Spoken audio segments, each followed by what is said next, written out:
have much self-control or willpower, and you become sexually aroused while running some errands, you should go to your wife instead of sitting around obsessing over the woman you saw.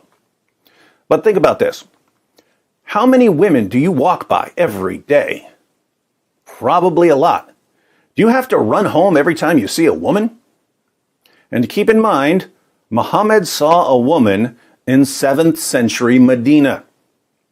She would have been dressed pretty conservatively, but Muhammad still couldn't control himself.